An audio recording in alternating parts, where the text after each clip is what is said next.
welcome back to Kirkstone. Just very quickly, looking at opening this box from my friend Tomáš Duben, who is in the Czech Republic, and I believe what is in this box may be pertinent, if not germane, to the overall subject of looking at my cactus collection, which I've been building up over the last couple of years. So, I could be wrong, of course, it could be nothing at all. We've got some nice straw. If I only had some mice or rats to look after, I could probably use that straw, but as I have neither a mouse nor a rat, in fact there is a marked and apparent deficiency of verminous rodents in the Kirkstone greenhouse. Although I did once see a mouse which scarpered extremely quickly away from the proceedings. Not that I would have harmed it, but I would have given it quite a stern lecture on not eating any of my plants, most of which, fortunately, are poisonous and therefore potentially injurious to the aforementioned verminous rodents. And I think the verminous rodents can sense that. Anyway, I digress in a marked and most alarming fashion from the subject on which we are engaged. And the subject on which we are engaged, my friends, are smaller globular cacti. And the first of those lovely little plants, one of my very favourite genera, is this small Sulcorybutia. And that is a tiny, thimble-sized little offering. That's Sulcorybutia. So that's the first offering from Tomáš Duben in the Czech Republic. What else do we have from Tomáš? We have, well, this is nice, and this we'll be seeing a bit later on the specialist Astrophytum video, which is being planned. It's been planned for several months, and for various reasons keep getting distracted onto other projects. But that is a kabuto, a Japanese hybrid Astrophytum specimen with a lot of Astrophytum asterias in it, and some other stuff as well. And of course, what's really exciting about that is the very well developed root system, which you don't always see. I'm very happy to see that. Okay, so that Astrophytum asterius kabuto. And then finally we have an addition to that group of plants that we've literally just been looking at, and that is another addition to our smaller Coryphantha collection. Isn't that a beautiful, neat little plant? I do like Coryphantha and I do like Stenocactus because they are incredibly satisfying from the cactus collector point of view, because they do what cactus collectors want. And I believe, this is my theory, that cactus collectors in particular have a fascination with geometric structures. They have a mind, or they have minds, which naturally veer towards the architectural and the sculptural, because cacti are God's geometry made manifest, are they not? I believe they are. So there we are, three fantastic little plants, and I'm just going to pot them up now. See you very soon. Bye bye.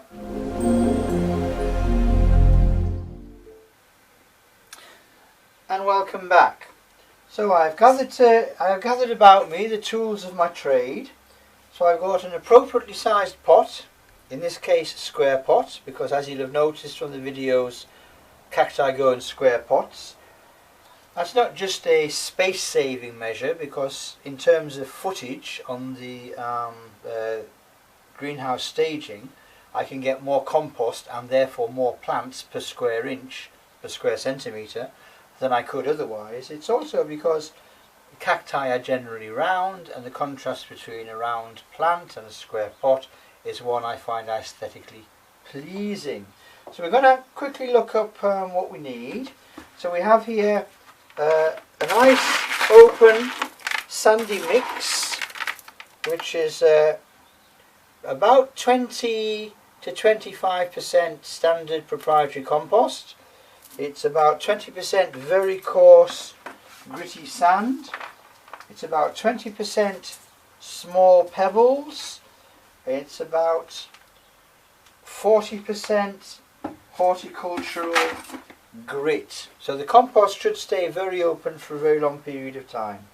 And into the bottom of that pot we have put a very small layer of pure compost, onto which we have sprinkled proprietary high potassium fertilizer called Grow More.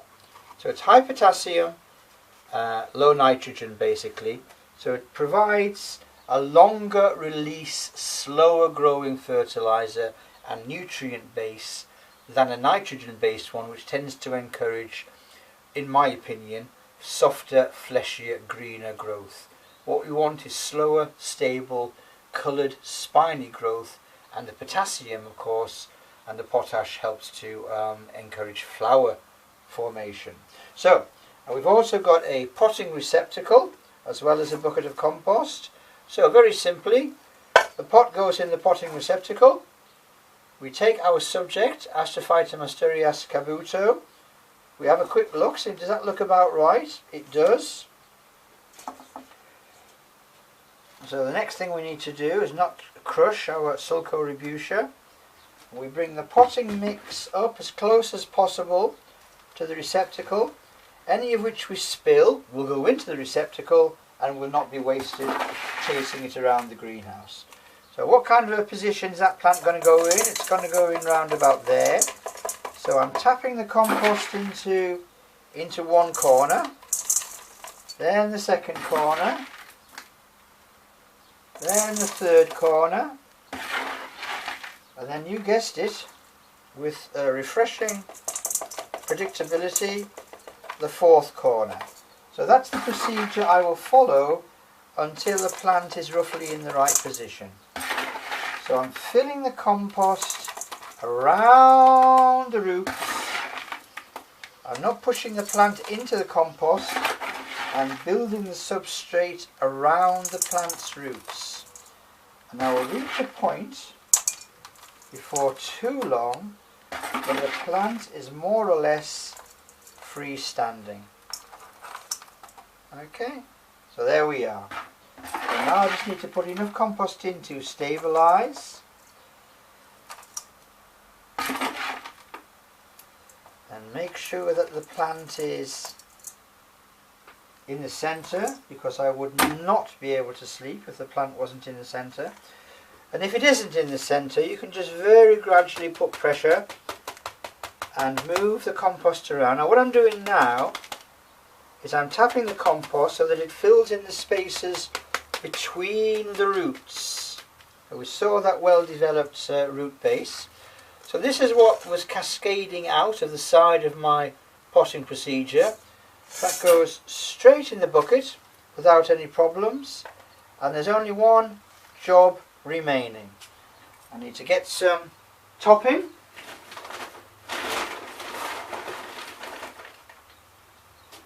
So this is the same horticultural grit that I'm using to actually mix into the compost to make the substrate for the cacti to improve drainage. And then I simply fill around the plant, keeping the plant into position.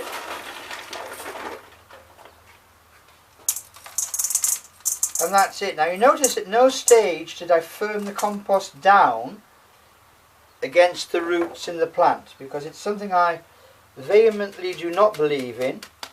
Because what we need to do, especially when the plant has just been repotted, is give it every possible encouragement to grow roots, and that means it needs air spaces to grow roots into. And that's why people add perlite and other materials into the mix to improve drainage and airflow. So I'll look at this plant now and decide, is it exactly the height I want? And it's a tiny bit low. So I'll keep tapping, and that allows these grit particles to actually move under the flat body of the plant. Because all of these Asturias clones have a flat body underneath. And what we don't want, as much as possible, is we don't want that flat body to be in contact with wet compost or damp compost. So if that body can actually rest on 1/4 to 1/8 of an inch of grit or sand, preferably grit because it's got more air spaces in it and dries quicker, then that is what we will do. So I'll just top up the pot, because when I do start watering in a week's time, this whole assembly will start to sink by up to 1/2 centimetre. Okay, and there we are. So how long did that take? 5 minutes maybe? For an absolutely expertly potted job. And there we are. So you haven't seen this plant on the video because it's new, but it's an area which we're going to do a lot of investigation into over the next few months. These Japanese Astrophytum hybrids are exciting. They're different. They look absolutely great on the greenhouse staging amongst the other spinier cacti, but more importantly than any of that, they make a lovely set. They make a fantastic collection.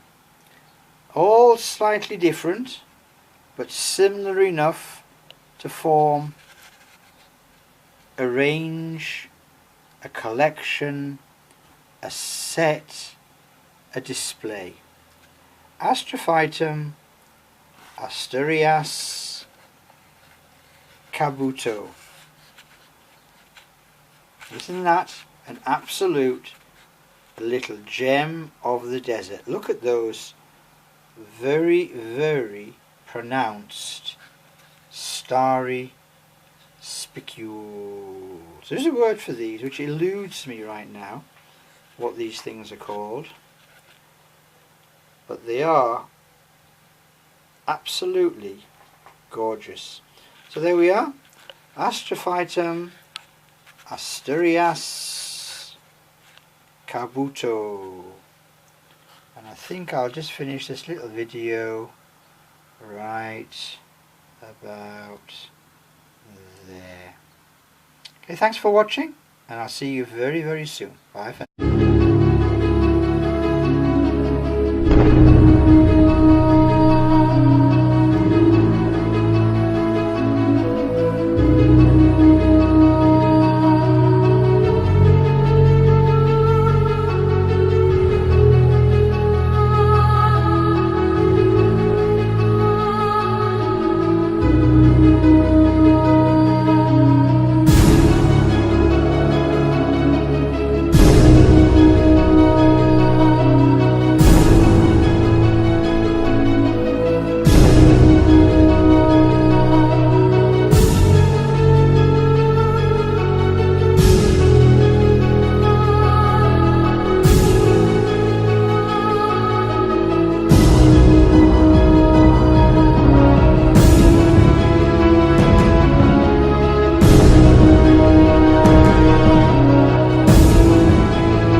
welcome back. And this is the second larger Astrophytum ornatum. This one is about 5.5 inches across and about 6 inches high, 5 inches high maybe. One of my favourite plants here.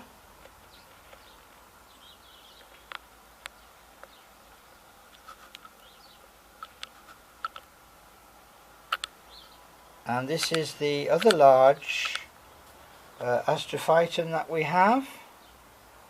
This is Astrophytum myriostigma, a plant which has a common name. The common name of this plant is bishop's mitre, based on its supposed resemblance to a bishop's mitre. And the rest of the smaller growing South American cacti are here. So the Copiapoa. This is Copiapoa lowii. Nice little clump of Copiapoa there. And also Neoporteria and Ariocarpus. So that's Neoporteria kraussii. And this is an Ariocarpus, Ariocarpus esmeraldana. And another Copiapoa, Copiapoa mollicula. Again, you can just see the black seeds there, waiting to spill out over into the substrate and hopefully germinate. And another Copiapoa, Copiapoa dura. And then Copiapoa hypogea, which desperately needs weeding, so I'll try and avoid getting too much of the weeds in the picture. And then a little mini collection here. One of my favourite groups of South American plants is Sulcorebutia, and this is Sulcorebutia purpurea, obviously because it has purple flowers. This is Sulcorebutia purpurea subspecies santiaginensis. So obviously this is from near the town of Santiagine,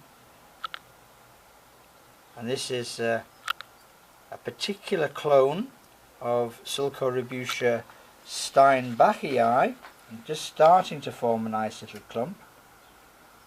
And this is the clone of steinbachii called Veronicae, Veronica's Sulcorebutia. And one of my favourite plants, mainly because of that super dark green, is this, oh, there's a jumping spider. I don't know if you caught the jumping spider, but he's gone now. Sulcorebutia heinzii. And that is a really, to me that's a beautiful plant. Adpressed spines, so the spines don't stick out and poke you in the finger. And lovely dark skin, and that fantastic spiral arrangement of the ribs growing out. Gorgeous plant, love that one. And Sulcorebutia purpurea, a different clone. This one is not the subspecies. This is Sulcorebutia purpurea, and a couple more. This is Sulcorebutia azurdiensis. It's just starting to branch. You can see on the other side there some little ones coming out. And Sulcorebutia canigrelli. And that's pretty much most, if not all, of the smaller growing South American plants. And then there's a little section of plants which are kind of allied somewhere between Echinocactus and Mammillaria. So we have two groups. We have Coryphantha, and this is Coryphantha andrii.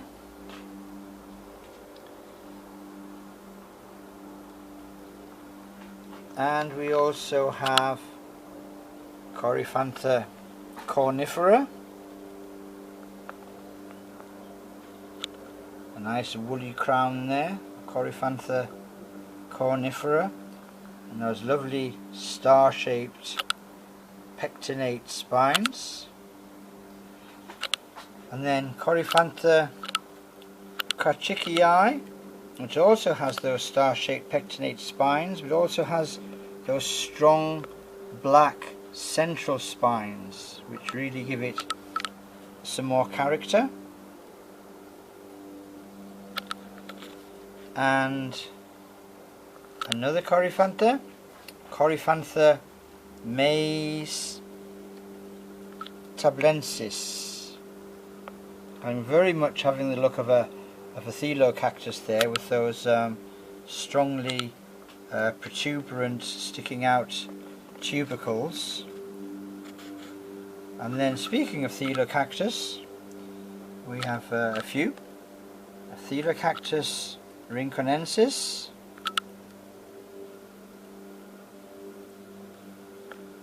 and one of the 6 subspecies of Thelocactus hexadrophorus. This is the subspecies of hexadrophorus called paradensis. Now there are some more plants here. There are 2 specimens of Astrophytum. So the Astrophytum are not all in the same place, which is one of the things I'll have to organise before we revisit this collection. That's Astrophytum capricornae, and there's another specimen of Astrophytum capricornae. Both quite large, but I want to end this particular section looking at the very small collection. I'll just fly over that really weird plant, Astrophytum caput medusae, which doesn't only not look like an Astrophytum, it doesn't even look like a cactus particularly. Such a bizarre plant. Is this little section on Ariocarpus. So again, to anybody not familiar with cacti, they probably wouldn't identify this at first sight as an Ariocarpus cactus, but it is definitely a cactus. Ariocarpus retusus, this is the longer tubercle version, this is longituberosus. And then there's another little plant here, Ariocarpus confusus. So you can see Ariocarpus follow a general pattern, and looking even more similar, and so it should, because this is another specimen of Ariocarpus confusus. And then we also have Ariocarpus fissuratus.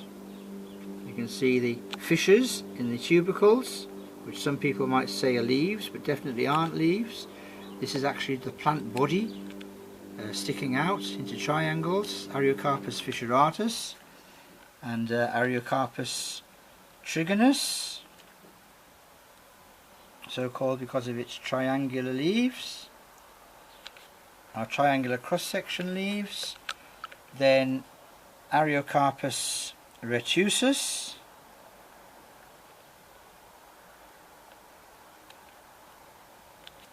and then finally some tiny specimens of a dwarf of the Ariocarpus genus, Ariocarpus cotyubianus.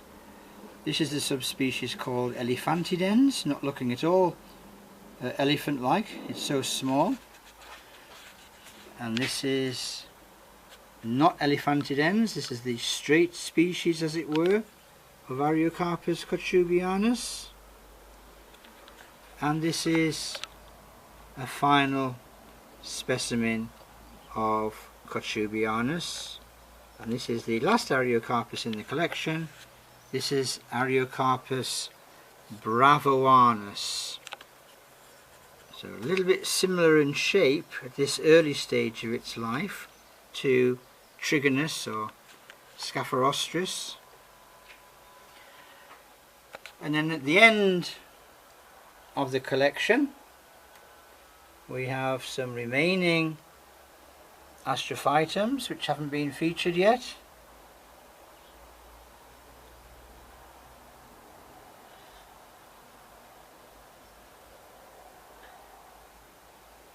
Obregonia denegrii, and Lophophora.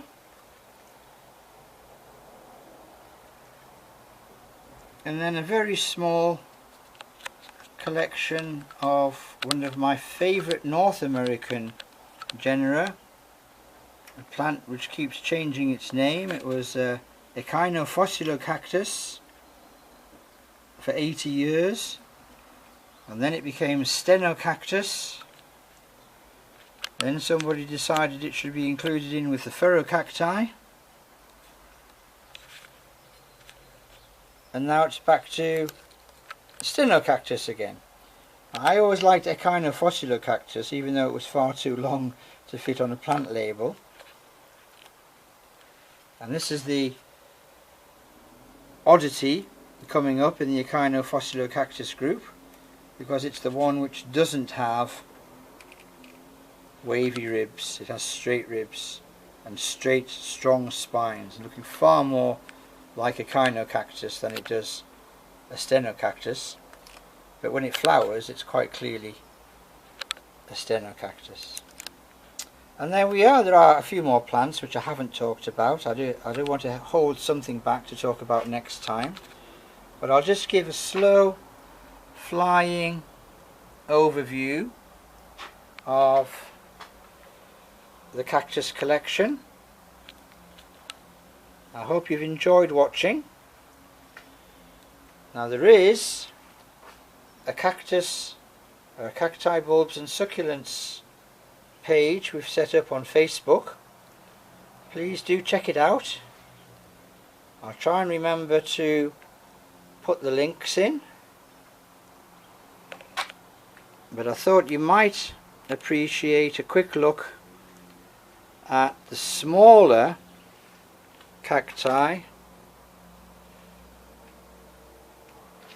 which are here in my collection.